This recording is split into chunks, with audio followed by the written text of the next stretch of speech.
Good evening, everybody. This is Mike Monty, one half of Long Island's number one pro wrestling broadcast.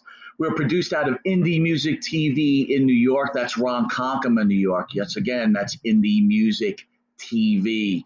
You could also catch us on RTF Sports Network.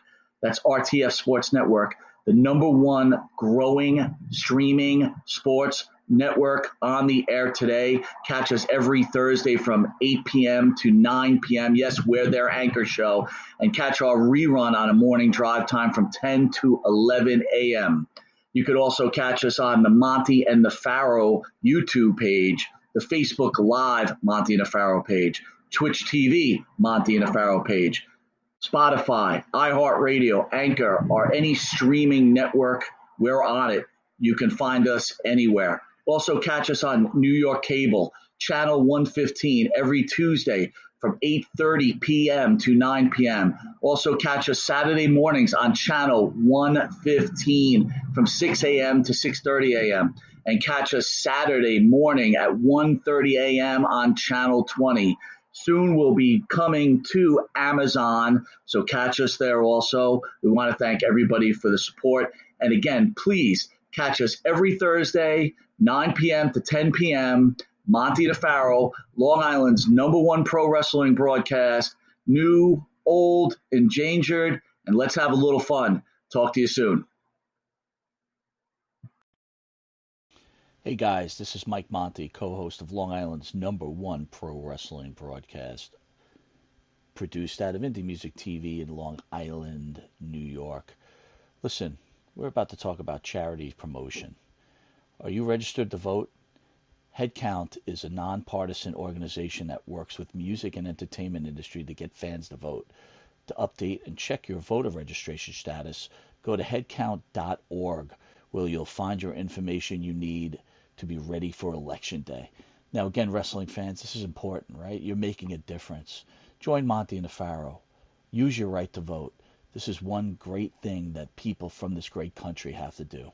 So again, go to HeadCount. Find out where you have to register. Go to headcount.org. This is Mike Monty from Long Island's number one pro wrestling broadcast. Have a great one. And don't forget, vote.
I don't want to start getting into where you were previous that day, but I feel like a puppet master was playing some games with you, and it really disturbed me. Yo, Jimmy, you know what? I appreciate. And I'm not putting it on Marty, by the way. Okay, so I appreciate. I'm putting it on the puppet master. I'm putting it on the puppet master. Okay, you giving that person that much credit?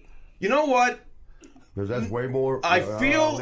Listen, dude. Listen. You're making a show about somebody else. This is a grown ass man. I'm trying to explain. This is a grown ass man. Day. Yo, I dude. understand he's a grown. I'm trying to explain to him how this felt. I'm serious. I'm about to fucking walk right the fuck out. Because this is the shit I knew was going to happen. What do you mean? This is the bullshit. Well, what You're would you fucking like to have kowtowing to him. I'm not kowtowing to him at all. Well, I'm explaining to him how I felt. Look, I knew it could do two different ways. Dude, you want to fight him? Go ahead. Let me get out of the way. And you two can fucking have at it. Because at the end of the day, this was what? I actually don't mind that goddamn shit. Whoa. I actually don't mind that shit. Damn, dude. Bro.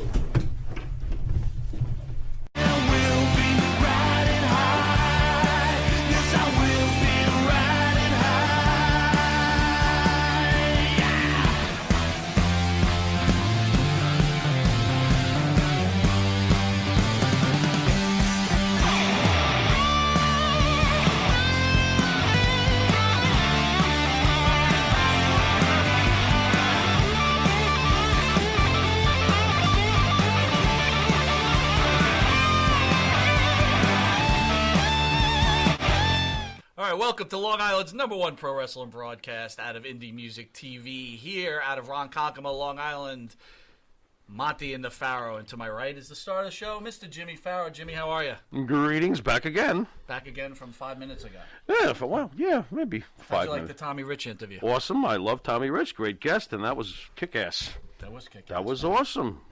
And being WWE guys, right? You know, he made a difference, right? Because we weren't into WWE. Tommy Rich was big time when we were into it. Go on. And we got a special guest, another future Hall of Famer, Mr. Marty Jannetty in studio. But before we get to him, I want to thank the band that sings our theme song, Wisteria Hall. They sing such great songs as Riding High, our theme song. Yes. Whoops. In My Dreams, This Life, Not Far Behind, Here Comes the Rain. And you can find their music on Spotify, iTunes, and Reverb Nation. Monte the Pharaoh can be seen on YouTube, the Monte the Pharaoh page, Facebook Live Monte the Pharaoh page, iHeartRadio, Spotify, Anchor, Twitch TV Monte the Pharaoh page, RTF Sports Network, soon to be All Access Sports. Okay. On Thursday from 8 to 9, and then on Monday from 10 to 11, their Anchor show. Very good. On Channel 115, that's cable TV, ladies and gentlemen. That's on Tuesday from 8:30 to 9 p.m. And for early risers, Channel 115, 6 a.m. to 6:30, way too early for you, but in case someone gets up that early. That's and when I on black Channel out. 20, on Saturday morning at 1:30 in the morning, more your and Marty Jannetty speed. That's right. Because you guys are up partying. We'll be up and you're partying getting and home watching. Right. and doing whatever you guys do, right? Yep. We'll be back with future Hall of Famer and WWE superstar, Mr. Marty Jannetty, after this commercial break. Good thing you. And Verola Worldwide Logistics for all your logistic needs. Please call 862-227-3670. Once again, that's 862-227-3670. Verola Worldwide Logistics.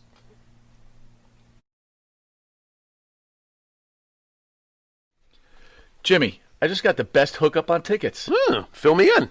I went to www.seatslinks.com and ordered the best tickets with the best prices. Call 718-676-0504. SeatsLink, the complete ticket experience. Tell them Charles sent you. You want to star in your own success? Call QuickCast. www.quickcast.com. 866-7-CAST-NOW. That's 866-7-CAST-NOW. QuickCast. Start your own success.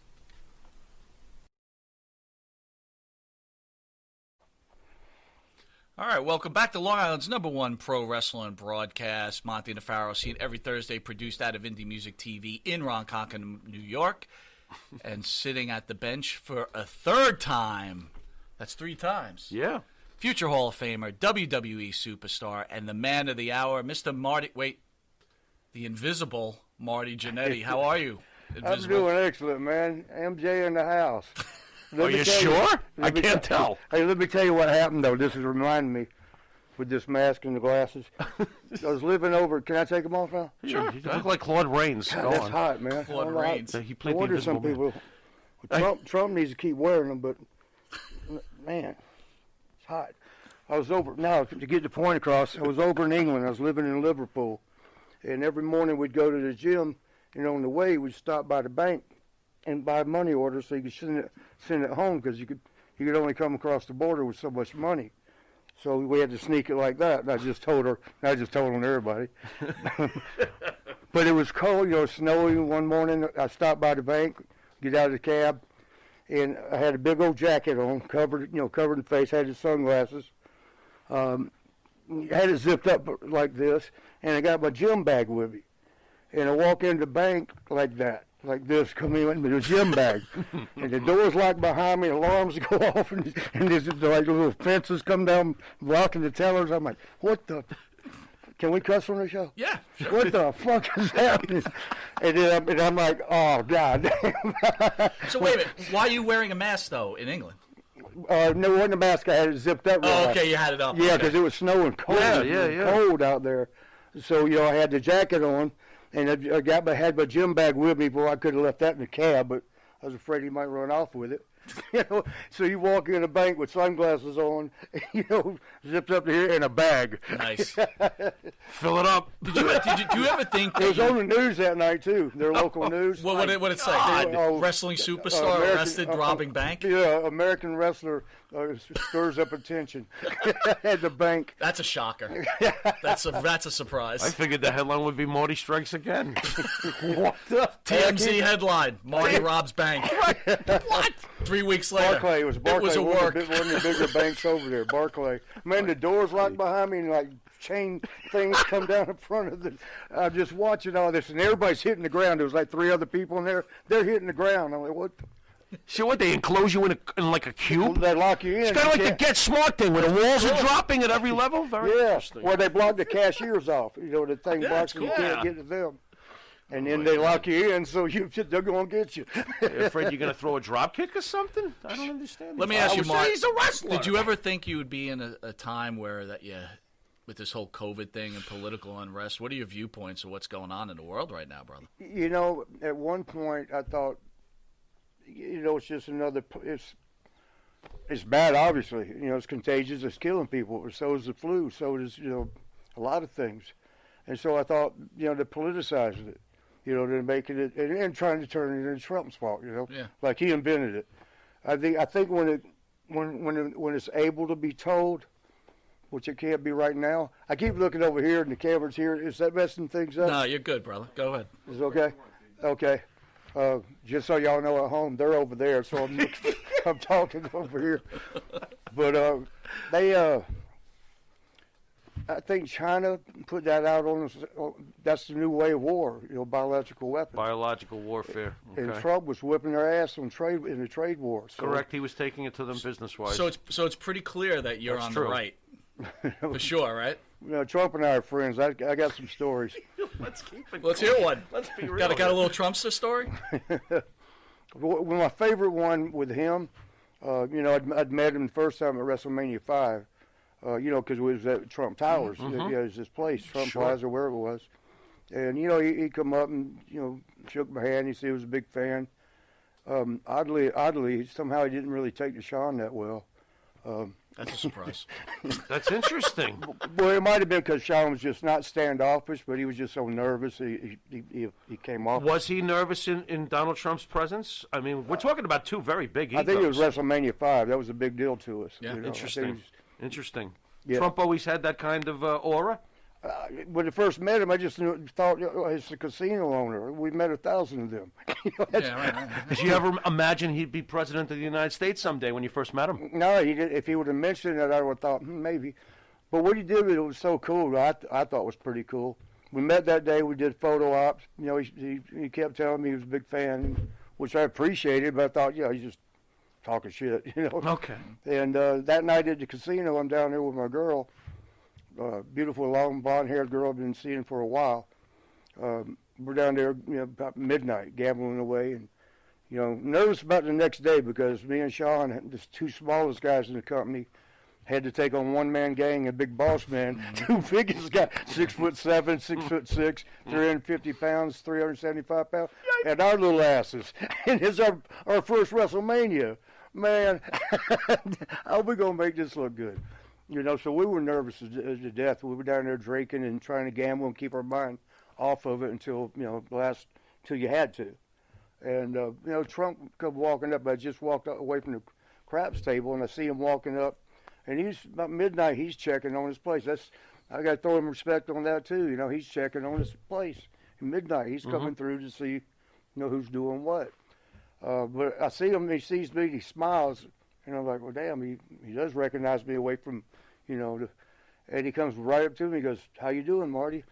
And I'm like, "Oh, I feel all right." He goes, "No, how you doing?" Well, I said, "Oh, you know, win some, lose some." And he smiled. He goes, "Yes." And I introduced Ray Lynn. That was her name, and, you know, "Hey, how you doing?" And he looked at the guy and says, "Give him a 500 marker." And to the guy at the craps table, which I didn't know, as much as I'm in casinos, I didn't know, I've heard of it, but I didn't know what it meant. So after he walked off, he said, "Good luck." I asked the guy, I said, "What's the 500 marker?" He goes, "Basically, he just gave you $500 to gamble with. Or do what you, I played one hand, it wouldn't cash out." No, I didn't do that. You know, I didn't do that, DT. I wouldn't do that to you. You didn't take Donald's money. Yeah, but you know, so you know that happened, and then 2 years later, at WrestleMania 7, he was with Marla Maples. I think she was guest hosting or something, and that was a fun day, man. Willie Nelson, you know, was there. It's a good story with him with the Nasty Boys. See, I heard about it. No, it's well, I'll tell you if you want to know. Yeah. But sticking with Trump real quick. DT, we'll call him DT because Trump, that's his stage name. I guess. You know, DT, he was walking. Now, I had a different girl. Her name was Colleen. And you, a different girl? Shocking. Go on. But long blonde hair, very similar looking. Okay. You know, now this is 2 years later. And, you know, I got my arm around her. I'm all excited, WrestleMania 7. And this time, you know, we can make it look good because we got Barbarian and Haku. You know, that one we can make, you know, we actually ended up making it, I think they'll call it the Twin Towers. Maybe.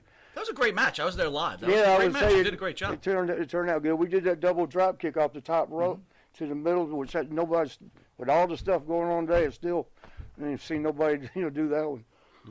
But so I'm walking by with her. Here he comes. He's that smile he's got, you know, and he goes, "Marty, you always have a beautiful girl on your arms." And I smiled and thought about it, and she got all giddy and stuff because she knew who it was. And we walked off and whatever. I went back to his dressing room later, and he's sitting there in his dressing room waiting on Marla to do something. And I said, "Man, you got me in trouble."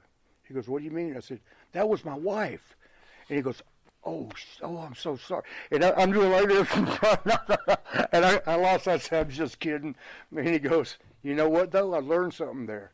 Then, see, he's a smart guy. First, it impressed me. He knew the difference in those two girls. I mean, detail, attention to detail, especially when it was pretty women. But you know, but then, too, like, from the prank, he, like, learned, like, you can't say that, you know, because the guys, you know. So I actually got a joke on him, I felt like, you know, because he was so upset. Like, "That was my wife." He was so, "I'm so sorry.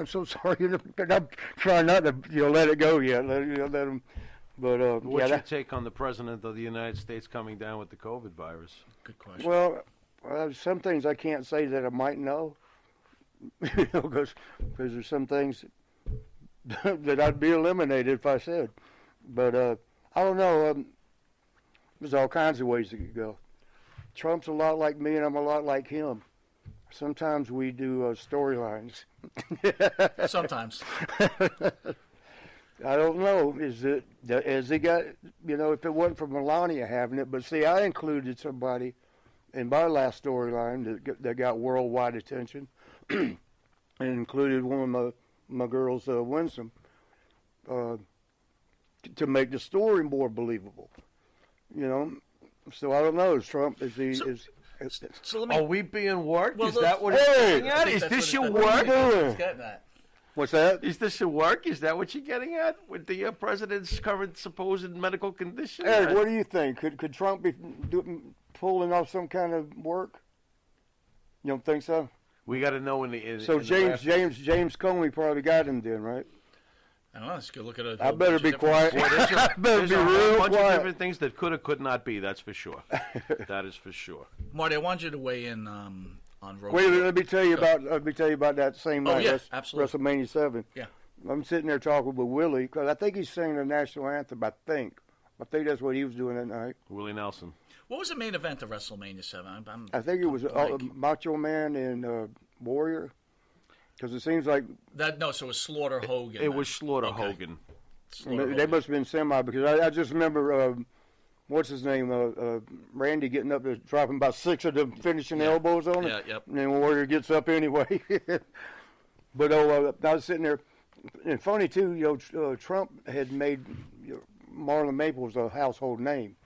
And then the word in the streets was he actually had a bet with one of his buddies he would make her a household name. And I guess he won that bet. Yep, he did. But she was, at least that particular day, and sorry, Marla, I don't know you that well, just from that day. What a bitch she was being, Really? Yeah. And Surprised Don would put up with that. I bet you she wasn't that way towards him, at least not for long, as we know. yeah, you'd have to ask him. I don't know. She was hot though. She was that, crazy but hot. but somebody needs to teach her how to dress. She had her skirt or dress on that was hemmed up too high in the front. I mean, it looked like she bought it at Walmart. I'm not supposed to mention No, that. it's,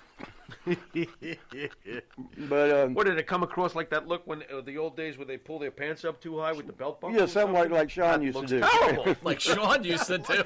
Yeah, Sean used to pull his blue jeans up under his chest.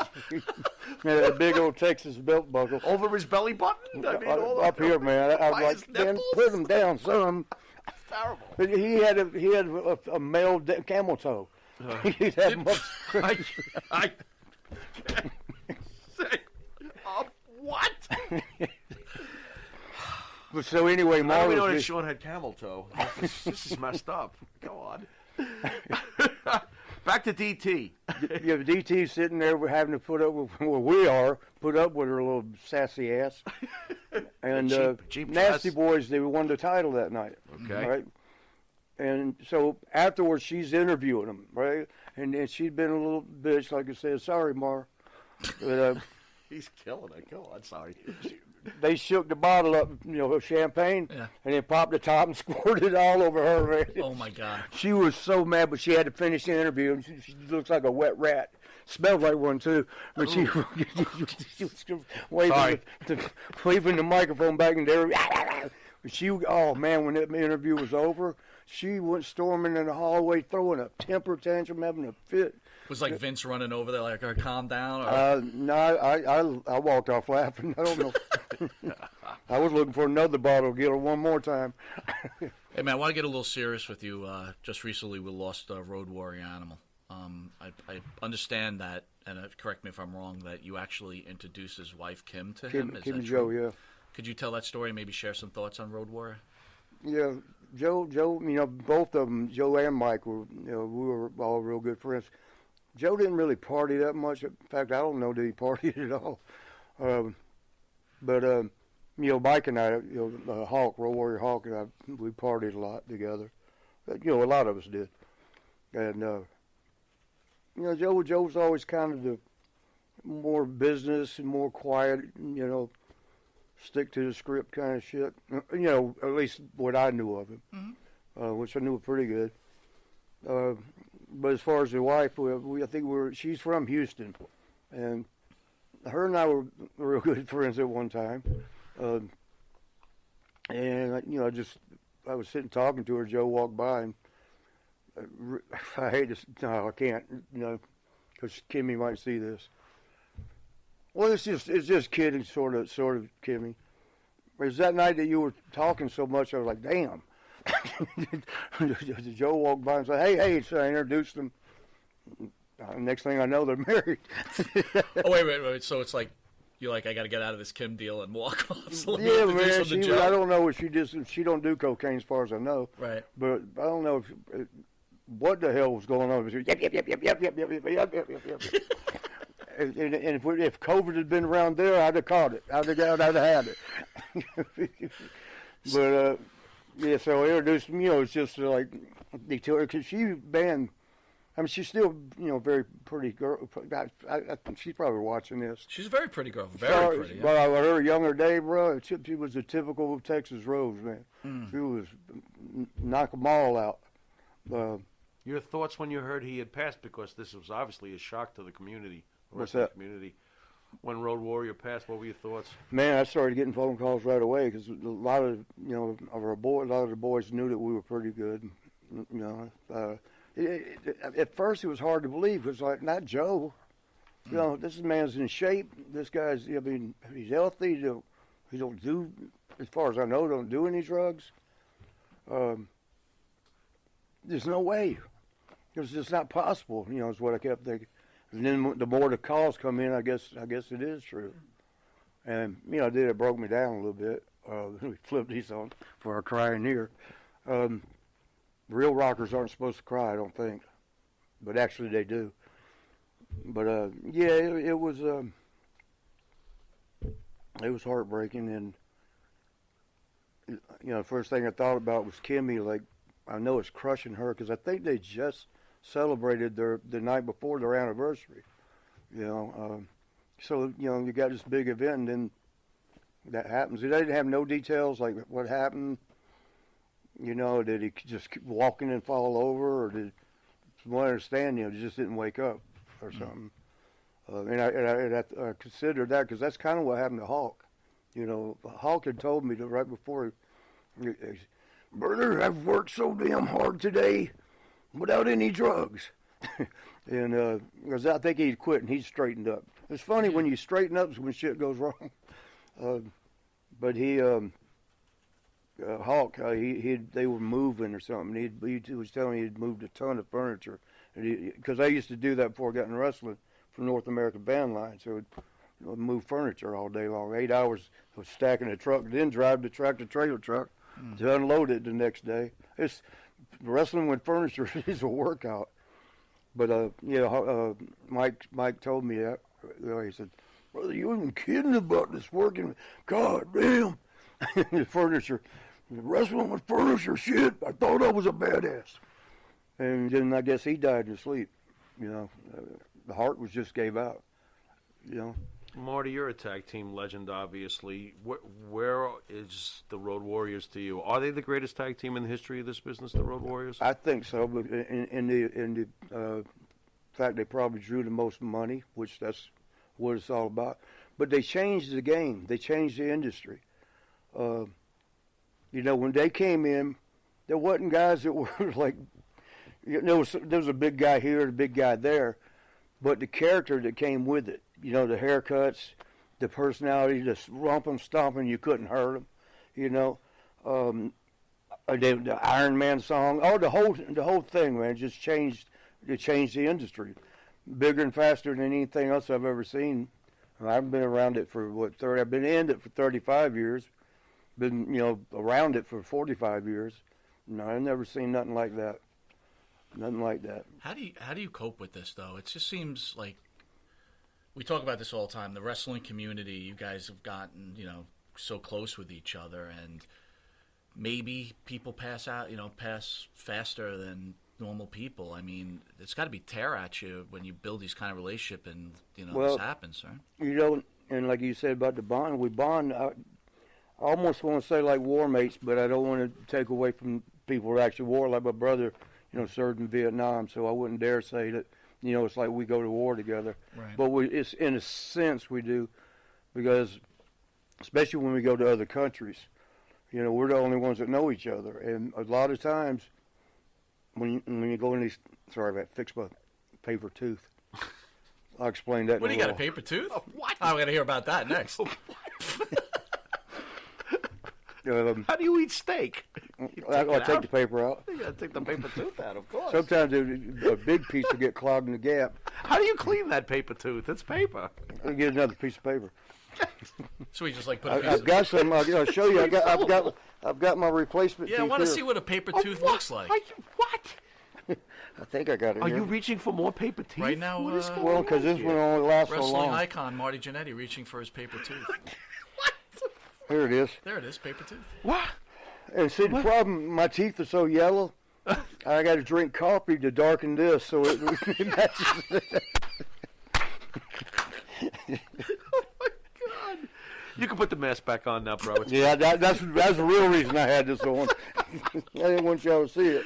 Claude And Rains, he's coming back. Here he goes. What had happened was, you know what, that's what he's into bullshit, right?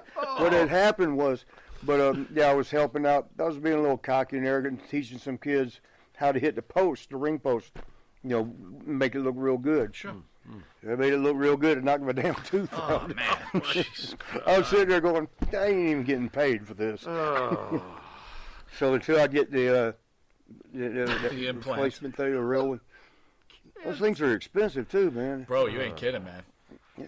All right, Mr. Lightning Rod, I got to ask you, as the wrestling world may know, and others outside the wrestling world may possibly know now, recently there was a big story about your claim that you made a man disappear after an attempted rape on your person as a teenager.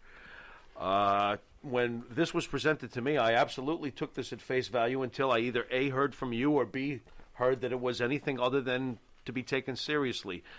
Would you like to fill us in on what happened here, please? Well, for those that don't know, what had happened was when I was 13 years old, I worked at a bowling alley in Columbus, Georgia, where I'm from. And there was a bunch of us kids that worked there, because they'd pay us under the table. You ain't supposed to work till you're 16 in Georgia. I don't know how it is anywhere else, but we were 13. And, back then we smoked a little weed, and this guy supplied it. This guy, it was the gay guy that worked at he worked the front desk. His name was Bob. Imagine that. Bob and Neil, his best friend. But, where I come from, that's funny, too bad. Go on. I'm going to get in trouble again. But so, a lot of the guys would hustle because he would pay the kids, the young boys. He'd pay them $50. This is way back. I'm talking about 1974 or something, 3. He'd pay them $50 to blow them.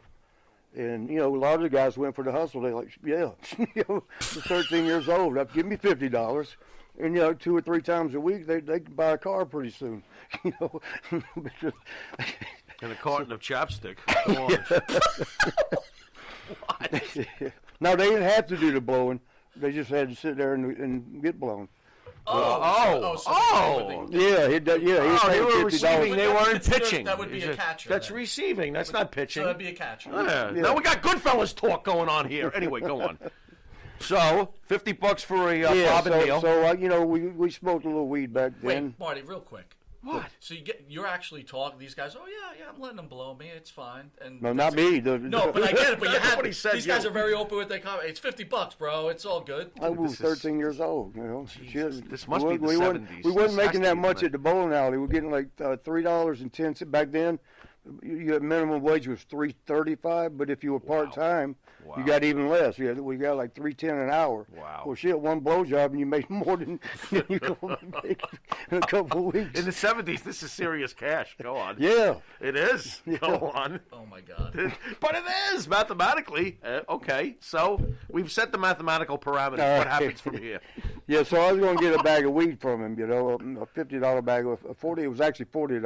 Back then it was in called a 19 lid. That's a lot of weed in 1974. It's $40. an ounce. Look at you. And they called it a lid back then. You get to buy a lid. That's a lid and the whole pail, too. Yeah. Go on. Yeah. And so I was going to buy a lid, $40. It's that Mexican dirt weed, but still.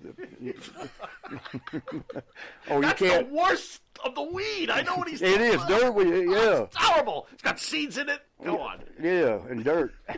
Dirt.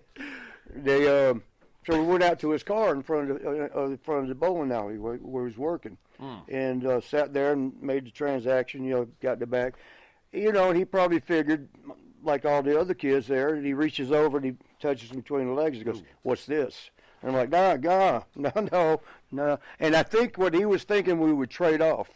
You know, he's thinking you only make it $3.10 an hour. There's no way you could afford $50 worth of weed. I guess. So, yeah. And he was just thinking, I'll blow you for the bag. Exactly. You know? Let's but I'm like, no, and just shoved his hand away. Like, let's go get out the car and, go back in. Right. And that's kind of where the story should have ended, because that actually happened. Okay. And then, but then, he got a little aggressive outside the car. And I'm telling y'all the story that if you haven't heard it before. And he tried to pull me around to the back of the bowling alley and have his way, And I was just 13. He got me down to get on top of me. He's trying to unbutton my pants. And there was a brick right there, bam, upside his head. And evidently it was too hard in the temple area or something. And he rolled over, or fell over. That was it. Now I got to figure out what to do. I'm 13. Mm-hmm. Now I got a dead body here. What do I do with it? And there's a river, Chattahoochee River is right behind it. And I thought, they find bodies in there. That's where everybody dumps their bodies around here. Cause when there was some bad people around back then, like mafia type people, that's where the river there. So I figured drag him to the river. And throw him in. I was 13. I didn't know what to do. Probably could have just called the police, said he tried to get me. I hit him. Sure. But how many of us have been in that situation where, somebody's trying to rape you and you hit them and then they die? You don't know what you're going to do. I panicked. I'm 13 years old. That has never happened before. And so drug him to the river and threw him in. But the thing that got me in trouble is I told about it on Facebook. And, first of all, they blocked me for it. And then secondly, man, like wildfire, it went everywhere. Every news outlet, every wrestling site. But what made you, after all these years, feel like you had to tell the story?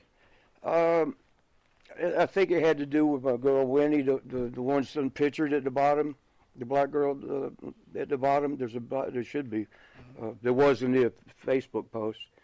And we had a little spat or something, a little argument.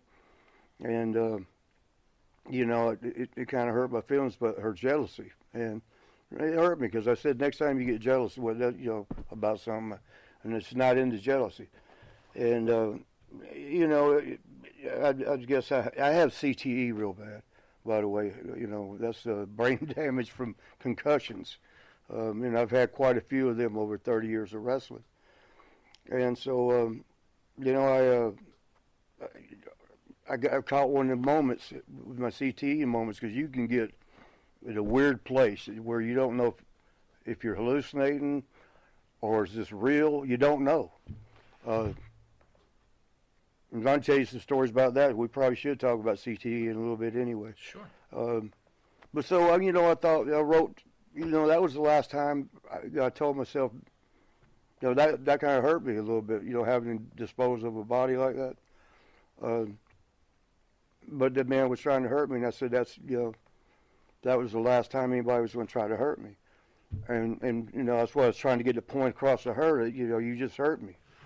And I said that would never happen again, but you won't never get another chance. But so the whole thing, told that because of the pain. It reminded me of a severe pain that, I never knew a pain like that before when I was 13. Did you realize how public this was going to get in police involvement? No, hell no. I didn't even realize that night when I was writing it that I was like, hey, So what if it was 47 years ago? And I've also seen it reported that you said that this was part of a wrestling angle. Is that part of you just get the people to leave you the fuck alone at this point? Well, I mean, what's the story? Well, and it got so. I mean, I had people, my friends from Germany, Japan, Australia. I'm thinking of the ones that sent me news articles because it was in the newspapers in these countries. Yeah. I mean, it was worldwide. Wrestlers kills, and the thing that got me the most was everybody was calling me a murderer. Now, what about that little 13-year-old kid that was getting raped? Correct. What do you think the rapists do to a lot of their victims afterwards? they kill him. Correct. So, I mean, how are y'all calling me a murderer and you don't care a shit about the kid? I just didn't understand that. But when it, Inside Edition got it, People Magazine, TMZ, of course, they don't miss a trick. Yeah. And, of course. When they caught all that fire, I was like, shit. And now the police are investigating, and all that shit. So I figured out that, this was a storyline I was creating. And the plan was this, and still might be. I don't know if it's going to work now that everybody knows it. I'm supposedly got away with murder. It worked. Everybody called me a murderer. And I got a friend named Darren Kelly. He wrestles as the guard. He's pretty good. But he really was a correction officer. You ever see the movie Sling Blade? Mm-hmm. Maybe some of them mustard biscuit. That guy, he looks like him, So but he's built big as hell. Well, the storyline would go: here's a wayward cop, disgruntled cop that really wants to get back in good graces. So he's going to take me in and, save face, right? Yeah. And so, we turned it into the show, wrestling match, where if he wins, I go peacefully, he takes me in. If I win, leave me the hell alone, let it go. Right. But it never really got that far because fucking police and what's it called? Where the closed case, cold case 5, yeah. All these people, in real life, were getting involved, and I'm like, gosh dang, I better turn this into a storyline. Yeah. So because on the real side of it, I didn't drag him to the river. One of my buddies, we drug him over the woods and poured gas on him and burned him up. And do you know bones don't burn all the way through like you think? It takes a while. Yeah, there was a bunch of big chunks left. So basically, you don't regret it. Well, I ain't happy about it. He ain't putting stars on my arms. They're just, I'd like to say. Is that your first traumatic moment as a kid? No, it was some earlier. You've had earlier things happen. Okay. Yeah, well, yeah, but not like that. No, not quite like that, but. No, some of the beatings from family members were kind of rough. I won't say who, but yeah, that was. Well, you had problems with your family. Was that? You had problems with your family. No, when we was young, just one of the members of the family wasn't real good at correcting. Mm-hmm. Not knowing how to spank right. Mm-hmm. Probably went way overboard a lot. Mm-hmm. Using a coat hanger instead of a belt and stuff like that. So do you think you got into professional wrestling just to get away from all of it and just start a new life and be away from what you were going through? No, I hated moving furniture. There you go. That's easy enough. No, I love sports anyway, But just so I don't get in trouble again with the police, now we started a new investigation. It's all a storyline for wrestling. I'm a pro wrestler for 35 years. I actually created the barbershop window, even though Sean likes to say he did, for the Nasty Boys. Don't even make sense. I saw him do an interview. Like, yeah, that was the idea I had for us and the Nasty Boys. No, when? No, me and him sat and we kicked it back and forth and fine-tooth combed it. And, but that storyline is still around today. 27 years, 28 years. How long is it now? 27 years. Time. One of the greatest storylines in the history of wrestling. Yeah, and so now evidently I just started another good one. It got worldwide. When's the last time WWF or AEW or whoever else is around right now, when's the last time they got on Inside Edition or worldwide everybody shooting newspapers with them in it over a storyline? Right. I can answer, never. Not lately. Well, let's go even back further, because the few times you've been on, we didn't ask you about this. What was the whole deal with your daughter and then wanting to have sex with her? That was a hack job. That wasn't me at all. So what happened there? Actually, I got a call one morning, early, 5 or 6, and somebody said, "Marty, you need to take that off your Facebook." I'm like, "Take what off? What are you talking about? I ain't even been on there tonight." And they said, you know about Bianca. And I'm like, what are you talking about? I haven't said nothing about Bianca. And they said, Marty, you must have got drunk and forgot. I said, I'm not even drunk. Do you hear me? But they said, there's a thing on your page about you wanting to have sex with Bianca, your daughter. And I'm like, whoa, shit. And I went and I looked, and there wasn't nothing there. Because evidently it got attention real fast, too. Yeah. And whoever did it, well, however that works. I don't know how to hack world. I don't know how that works. I know I changed my password like, shit, 4 or 5 times a year. But it's still, somehow I get hacked all the time. But you wasn't you there. may want to use something besides rocker with your birthday or something. Yeah. No, I got a complicated one. It's just I got him again. World Star. Oh my God. But I need Sean 72. yeah, $40 bad Mexican bag. What? We got a fan out there. Yeah, but on that, I didn't see anything, so I thought they were, bullshit me. But then the incoming, I was just seeing people were like, "You're sick, man. You're crazy." Yeah. Like, holy shit. Well, Yeah. and I was like, "Well, what's happened? I didn't even see it. I don't know what." And then somebody sent it. Had photocopied whatever and sent it to me. And all I could do was like, "Fuck." Does people really? Here's my question still. If I was going to want to have sex with my damn daughter, do you think I'd tell the internet? What the fuck? Nice rabbit, you might. It's just. And the thing is, they got picked up by 4 different major magazines, like New York Times or some shit, Washington something, L.A., The Sun, all that. Every time it's something fucking horrible on me, hey man, let's get on it. But when I go see a kid in cancer, his last days, or donate a lot of money to a special needs program, nothing, nothing. Just when did you murder somebody, or did you want to fuck your daughter, or did you saw a dog's tail off and wear your hat? It may sound strange, but do you ever worry about how the WWE will perceive you when these things are out there about you? Nah, they already blocked me for life. Do you really feel that way at this point? There's no chance of them ever, calling you or making amends or putting you where you belong, because you belong in the Hall of Fame. Well, they couldn't do that for a while because it was involved in a lawsuit with CTE. Okay.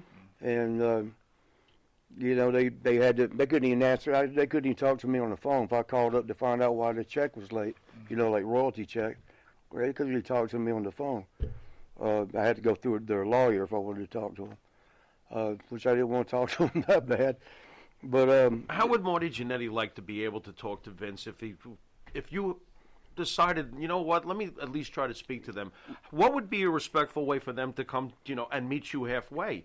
Would it be you meeting with Vince directly? Vince and I are on great terms. Okay. I always said that if I could have got to him instead of, get to the horse's mouth, not his ass, or however that goes. Mm-hmm. So you feel there are people in the way right now to get you to be able to sit down and talk to Vince and maybe get back on the same page, get you in the Hall of Fame, or? I mean, as much as I would love to be in the Hall of Fame, and I think, I honestly, for some of the people, Donald Trump's in there. You're a Hall of Famer, absolutely. If Donald Trump's in there, how can I not be? You're a Hall of Famer, absolutely. Mark, we're going to take a quick commercial break, and I want to talk about CTE. Okay. All right, we'll be right back with future Hall of Famer, Marty Jannetty. In the mood for a freshly roasted cup of coffee? www.offtherailscoffeeroasters.com.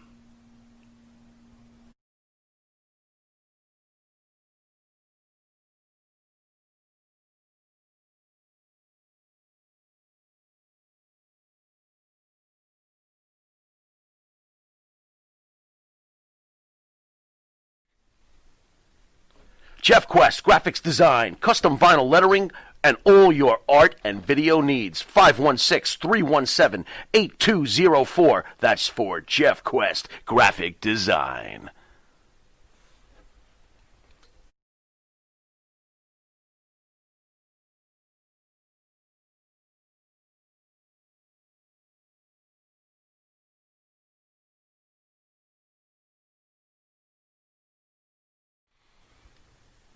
The Monte and the Pharaoh Show is brought to you by Because wine is your second favorite four-letter word.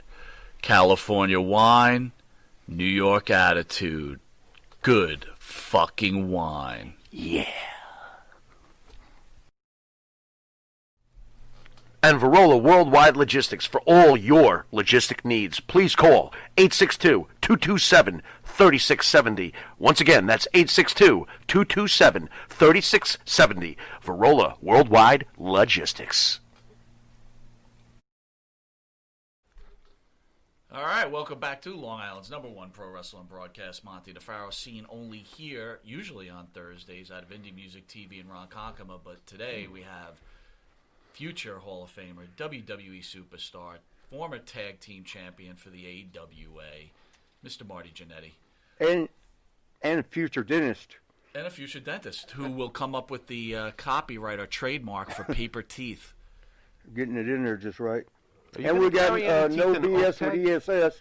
Eric Sims over here. Wait a minute. Pharaoh's got I got a with great the idea. yellow teeth, oak tag. Are you going to carry any paper teeth and oak tag? Because it would be like, first of all, people would pay more. It's more of a deluxe paper tooth item. Yeah. Oak tag. Item. I think it would be like, the deluxe version of the paper tooth model. I see that working. I think it's a great idea. Yeah, hey, whatever, some of the strangest things.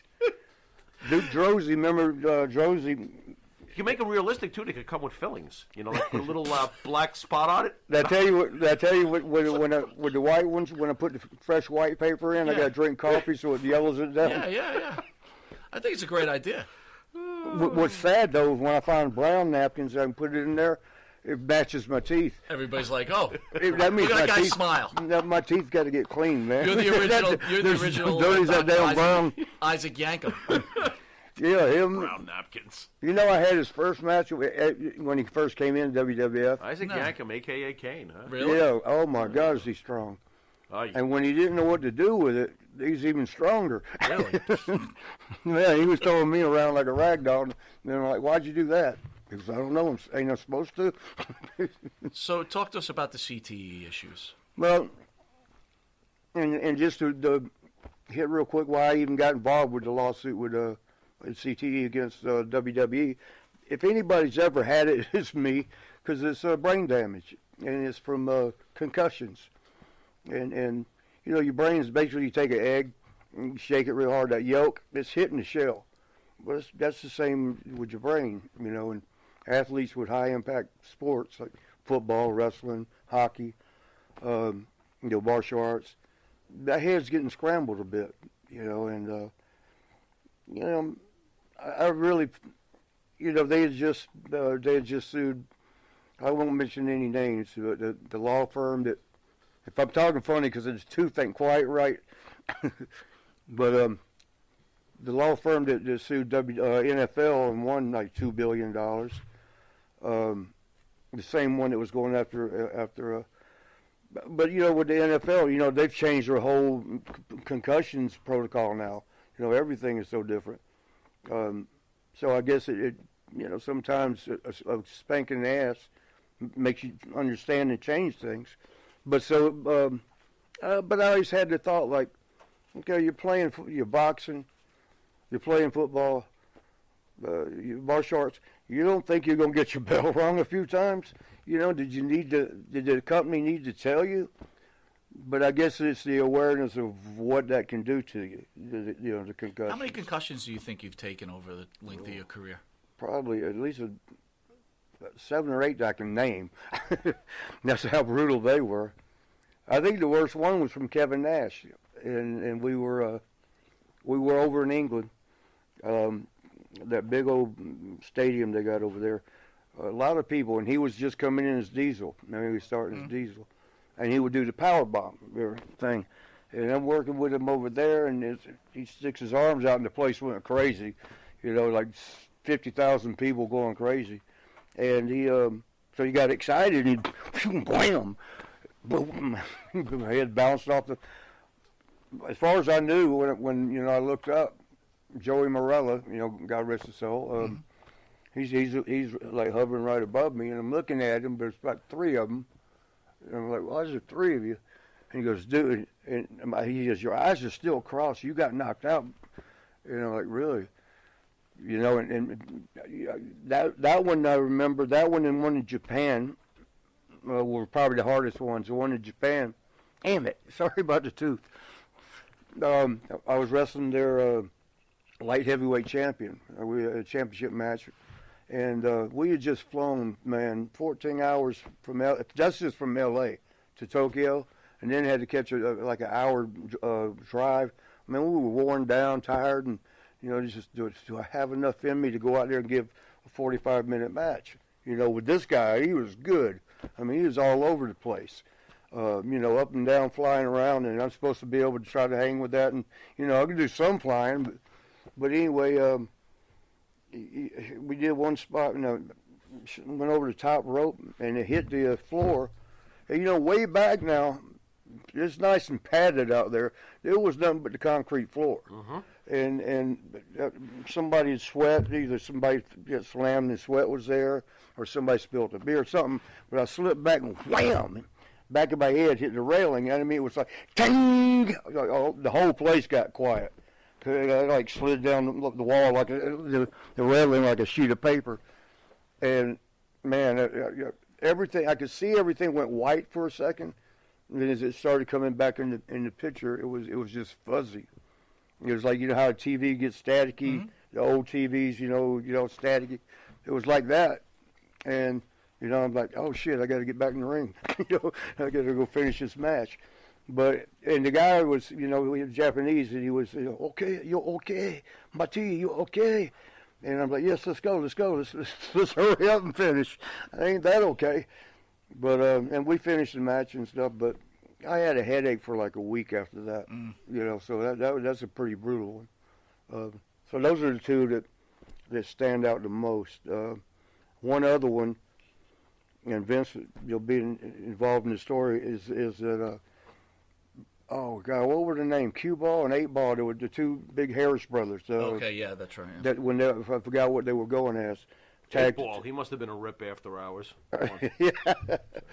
But they did their finish, which was they shoot me, and it was me and Al Snow when we was doing the New Rockers. And they each gets a thigh, raises you up, and then takes you back. It's sort of like a power, what do you call it, power bomb, but two guys doing it. And damn it, bam! I'm laying there. Next thing I know, Al Snow's over top of me. Like, it was Monday night. It was Raw. It was a live show. And, he's like trying to roll me over, but I'm like, I'm still half-ass out of it. And like I said, it's a live show. We got to, there ain't no commercial breaks, or whatever. And we got to the edge, and I was able to get up, and Al helped me walk to the back. And as soon as I got through the curtains, I plopped right there. There was some a roll of old wrestling, amateur wrestling mats there. I laid on that thing, and trying to get my shit together. And Vince comes in. I guess they took a break, a commercial break. I threw the timing off for the show, because how you got segments, 20 minutes and a 5-minute break. I guess I screwed it all up, but hell, how could I? I mean, I couldn't help it. And, he came through the curtains, and he looked at me, and he just gave me a dirt, it was the most angry stare I'd ever seen from him. And then he walked off, and I was like, what the fuck is that about? And then the next day, that was at, I don't remember where it was, Madison Square Garden, possibly. And I know it was Monday Night Raw. The next night, we were in Nassau Coliseum, which here in Long Island. They still call it that? Mm-hmm. Yeah, they might have other words, but we got yeah. It. Uniondale Arena, was it? They're calling it something nowadays. I don't know what it is. I'm a Ranger fan. It's what is it? It's still Nassau Coliseum. Is it? Is it Nassau Coliseum? You sure they're not currently calling it something else, though? I think they've got other fancy names. Somebody I took went it to over. Hofstra right next to Oh, Nassau nice. Coliseum. I did jobs at Nassau Coliseum. Hofstra. Yeah, they used to be Yeah, a football Hofstra's team right at this there, yeah. school. But yeah, the next day I'm going in for that show, and Vince comes walking up next to me. We're coming in at the same time. He put his arm, around me, and he goes, "I understand you was really hurt yesterday." I'm like, "Yeah." He goes, "I apologize. I thought you was just overselling." Interesting. Now, What are the effects you have now from it, though? Yeah, what are the long-term effects Yeah. of the concussions over the I years? hallucinate a lot. I got and I can't name some names, but I'll tell you one thing. This real odd. Well, a lot of things are odd, but and this has only started in the last year. I can be walking through a house. Damn, I'm sorry, this paper thing ain't working this time. There goes my dentist license. We might have to upgrade to plastic teeth. I can be walking through the house. Fine, I'm going to the kitchen to get a sandwich, and watch the rest of the Braves game. But something happens on the way. All of a sudden, I start crying. I mean, not not like that, but just real tears of sadness. It'll stream down, and you feel the emotion. That emotion that usually comes with. And you know what it was? I put too much tooth in there. Dude, get rid of that tooth. It's a menace. But, Put a Facebook post up about it later. that better? I'm not sure. It feels better. There you go. But It actually looks very good. I got to be honest with you. I'm like, it looks perfectly fine. if I get it right, you can't tell. You cannot tell.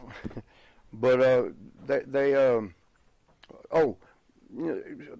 sitting there, tears. I shouldn't say crying, but tears, and the emotion is sad. Like, I mean that. Oh man, that hurt. Oh, it's so sad. But I'm like, well, what the hell's what? There's nothing wrong, And I talked to one of the other guys about it. We were just talking about it because a bunch of us have it. And I'd mentioned to him about the crying. He told me not to ever say his name, so I won't. But he's big time, and y'all would know. Everybody would know him. But he said, when I told him about it, I said, "Have you started doing this yet?" And I told him about. I walked through the house and I'll start crying for no reason. And I actually feel that emotion, and he started crying on the phone with me. And I said, "What's the matter, man?" He said, "I've been doing that, and I thought I was the only one." He's been doing the same thing, and he thought, and then another one. Well, I hope Joe don't mind me. He didn't tell me not to say, but Joe told me that he's done these. He said in most recent. That he was getting these emotional feelings that he never had before. Not don't mean like loving Kimmy or anything like that. I understand. Just being he's so emotional, that he wasn't that kind of a person. So it's that's one of the effects. There's it's still, even though it's like 10 years now, they've been, that, what's his name, Nowinski? Yep. The dude from... Christopher Lewinsky. Yeah. He's heading the study, on it. So, since, thank God for him, they're, looking into it and studying it now, but it's still fresh. I mean, they still don't know a whole lot about it because you can't do much till after the person's died. Then you examine the brain and try to go from there. So I asked this, if you have CTE, we all know the story about Aaron Hernandez, right? Oh, and right. What he did. And Benoit. Right. Do you feel that both of those people have an excuse because of the CTE issues? Well, I'll put it this way. You don't really know what you're doing. Give you an example. Probably a couple weeks ago, I called my brother, Gino. He's my hero in life. Yeah. My dad was too, but he's gone. But I called my brother because every time I panic on something, he always gets me through it. And I called him. I live right by Fort Benning, and they train the paratroopers out there. And where I'm at right now is probably 5 miles from the field. And I called my brother, and I said, "Hey man, I don't know what's going on.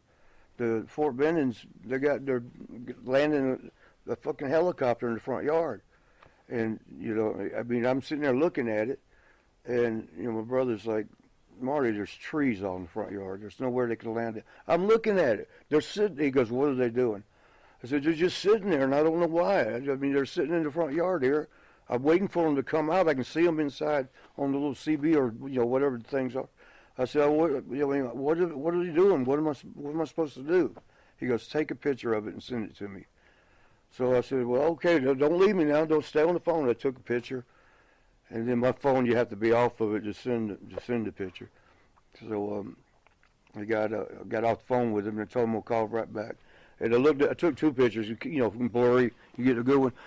And I looked at him. No, there wasn't no helicopter there. It was just a yard.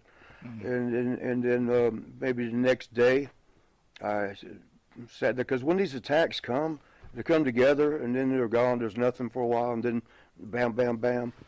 I was sitting there probably watching the Falcons blow another lead, but we're Jet fans. You're not going to get. Yeah, you get no sympathy from us, get man. nothing here. I saw that last night, man. Move on with that Falcon crap. Yeah, too bad.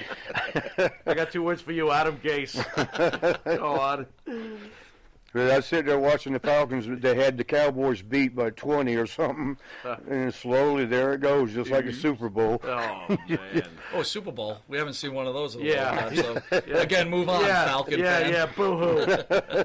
Boo hoo. And you nerf football. But I was sitting there, and then I look up, and I'm on my couch.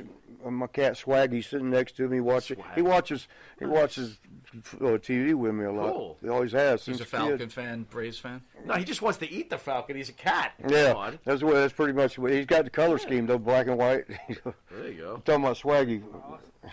Swag. Yeah. And but so I'm sitting there. Everybody knows swag. I'm sitting there. Well, it started off being the Swag Star, but then it was Swaggy was better. Trimmed it down. But can he cut a promo? He will. We won't understand it, but you better hide those paper teeth. He'll knock them all over the floor. Yeah.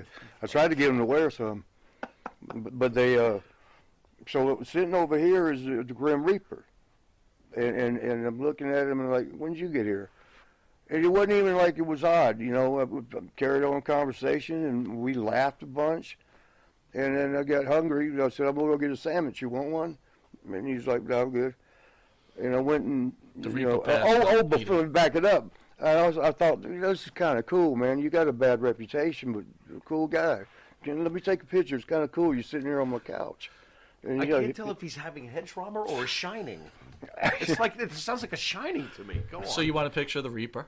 Yeah, I took a couple of them. And, and then, a little while later, went to get a sandwich and, went and fixed up and come back and he was gone. And I was actually disappointed. I was like, I was having a great time with him. He didn't even say goodbye. But I thought, well, that was kind of cool if they stopped by, And then kept watching the game, and sure enough, the Falcons blew it.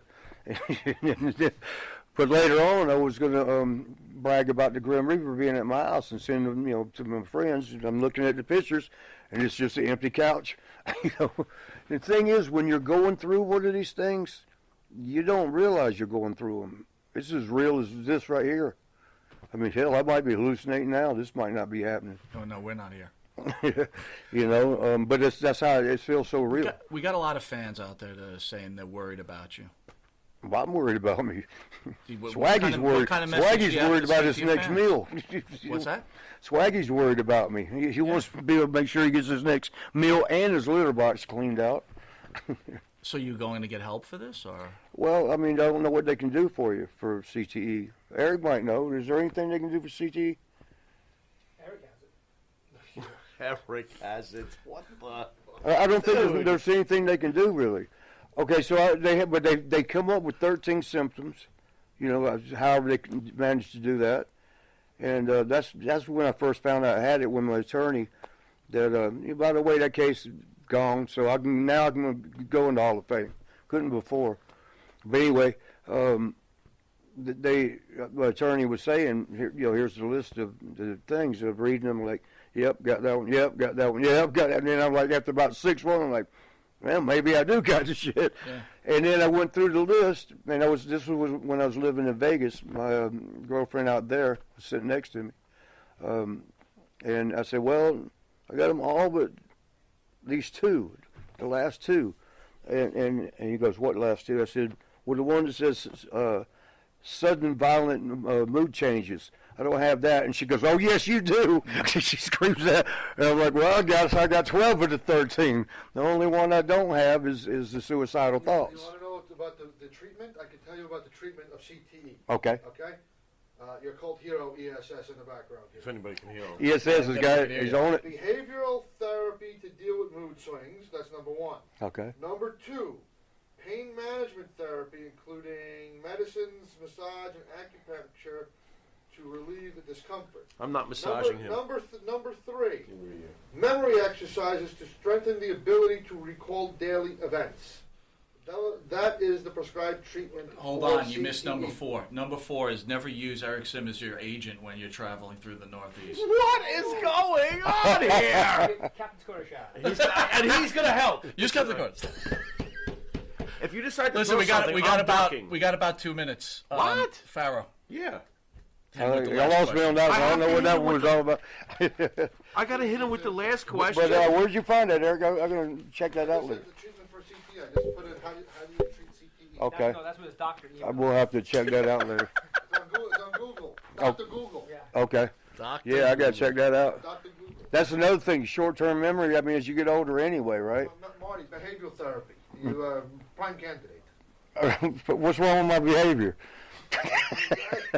Absolutely The nothing. sheet is so long here.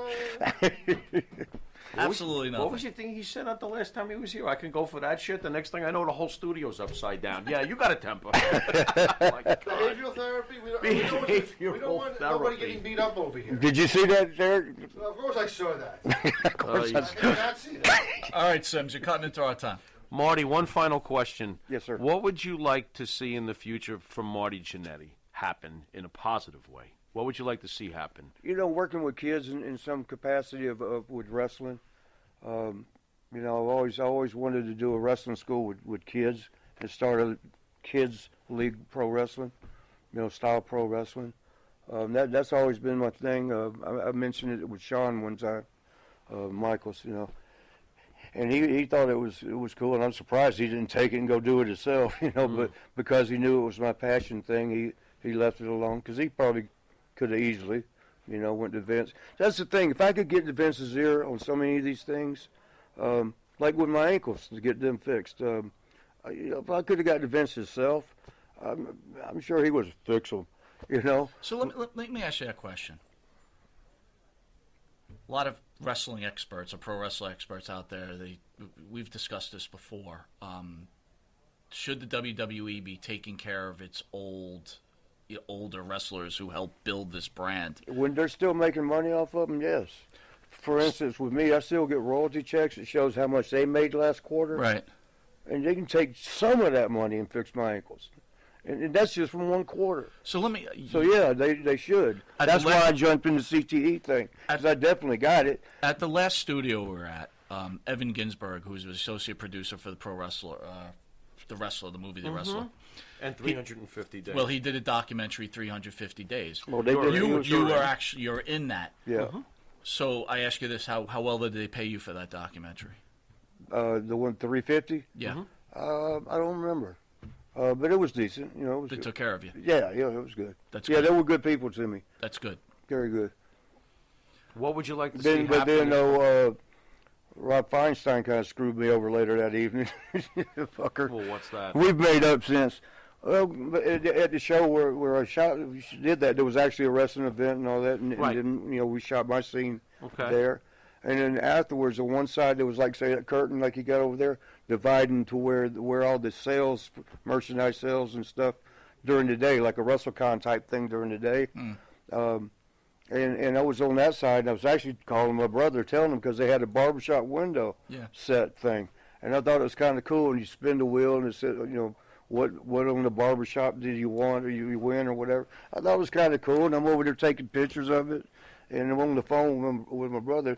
And Feinstein's back there looking through the curtain, sees me over there, and sees me picking stuff up and looking at it, and he assumes I'm stealing shit. And he went and posted that everywhere. Marty was stealing shit.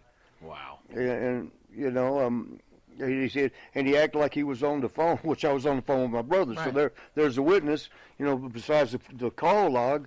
you know, and so that kind of upset me. Why do you accept the apology then? Well, at first I tried to sue him for slander, you know, because he's telling the whole world I'm over there stealing shit. Right. And, you know, same old story, man. I can get sued, but I can never sue back. But again, I ask you, right, you know, some of the worst things you could call someone is a thief, right? That's like probably one of the top 2. What's that? To call someone a thief is like one of the top 2 worst things you could. Why forgive him? Why even talk to him anymore? You know, I'm stupid like that. You know, I forgive people for stupid. I forgiving. forgave y'all for something. You remember the first time I came through? Mm-hmm. You felt like I had been doing to me. You know, I'd left the pizza man. Right. By the way, he said y'all made up and something. He called me and left me a pretty good, nice message about y'all all did good. Yeah, we're clearly at indie music now. Yeah, it's been a godsend. We enjoyed our time over at Village Connection. Yeah. You know, we grew, and you know, look, the pizza thing, you know, it blew up for a little while, and then guess what? We all got over it, right? We moved on to bigger and better things. Right. I mean, I wouldn't say that we're friends, you know what I mean? But it's nothing, you know. We just move on, right? Yeah. But again, my point is, I don't talk to him, so it's like, you know, why be friends with someone you don't, you know, that. Well, I take it, you know. Marty, one last thing before you go, and thanks for coming down again. By the way, thank y'all for having me. Y'all need to call me more often. I'll see you once in a while. Or now, where's the other brother, Savelli? He's over at the other station. Why'd you laugh? We're breaking the fourth wall. No, it's fine. There's no broke. Look, we were at Village. Show did very well over at Village. We wanted to move into a larger production studio because we wanted to advance the show. Definitely nice. Thank you. And you know, we parted ways, and you know, we always wished Jim the best. Sure. Right? Yeah, and, he's good. I like him, man. He's an okay. He keeps up with me. Y'all never say hello no more. What's that? He usually says hello. I mean, once in a while, even from Facebook. Y'all don't never say hello once I'm gone. I'm not even on Facebook Who, anymore. we're talking about me? Both of y'all, you know. You don't even friend me, dude. I'm not even friends on Facebook. What is going on here? But listen, Marty, I got to tell you, you've always been a really great guest and a really, really stand-up human being. Yep. Well, thank you. I appreciate that. I really, honestly, I'm very impressed over the fact that you remember the people that, like Savelli and Pizza Guy, Romano, and that's pretty important. Yeah. Well, how often do you call the Pizza Guy? A lot? Oh, I don't call him. He calls me every so often. Oh, because I heard, like, you call him all the time. Oh, here we go. No, that's what I heard, that you call him all the time. No, he probably calls me. In fact, I got one. That'd be rude to play it because it's personal. But this is the one where he was thanking me for hooking y'all. He says, you know, we got together, and it was because of you, because you tried to, you know, mend the bridge between us, and, you know, something other. It was pretty nice. But the most recent one, he just calls. He's like, you know, you want to come? You know how he talks. Marty, you want to come up here? You spend Christmas. I know you got better things to do, you know, but you're welcome. You know, love you, brother. Love you. I thought I heard somewhere where you had called him and you wanted to do some kind of comedy hour with him or something. And you were actually, he mentioned that. No, he mentioned that to me. It was me and one of was it okay, I missed. No, I'm sorry. I hear things, and I'm just trying to get clarity on what's actually happening. I promise you, this is not vodka. Pharaoh, last question. Yeah, please. Can I please? You guys all done now? The last thing. Okay, and this is important to me. This is the last thing. Marty, I think this should be the last thing. He's got to go. I think this should be important. No, I'm good. I think this should. We're back to Claude Rains, the Invisible Jannetty. They got a. You know what? You know what? This may work better with the mask on. You know, you express frustration that you can't get to Vince. Okay, here's your shot because I know for a fact Vince watches us. Mm-hmm. No, he does. Yes, he does. What would you say to Vince McMahon if you had a chance to say something to Vince McMahon right now? What would you say to Vince McMahon? Love you, brother. Miss you. Give me a call. Give me a call. Yeah. I don't know if that was heartfelt. Vince is all touched. Wow. Well, no, I mean, I don't. I don't know if he's going to forgive you from the last show you were on when I put that picture of Stephanie up there. I Oh man, know if that's gonna. you know that was another work. That was another thing that got too much attention. Way too much. You just. And I tell you about the first time I ever met Stephanie. I got nothing but respect for her, man, because she's always been good to me. And I don't mean like that, but Looking for trouble. but Did she own a bowling alley at some point? you know, somebody put one of the memes up. It says, and it was something funny, and it said, when your drug dealer tries to get fresh with you behind the bowling alley. All right, with that, this has been Long Island's #1 pro wrestling broadcast. Future Hall of Famer Marty Jannetty. Catch Marty And dentist. Jannetty on the virtual signing on Captain's Corner's live Captain Corner. Facebook page, right? Captain Corner. Yep, Captain's Corner. Yeah. Captain's Corner. Wake up there. He'll be All right. autographing paper teeth. This is Mike Monty. This is the Pharaoh. Stay tuned for our next guest, Barry Horowitz. Later. Barry's here.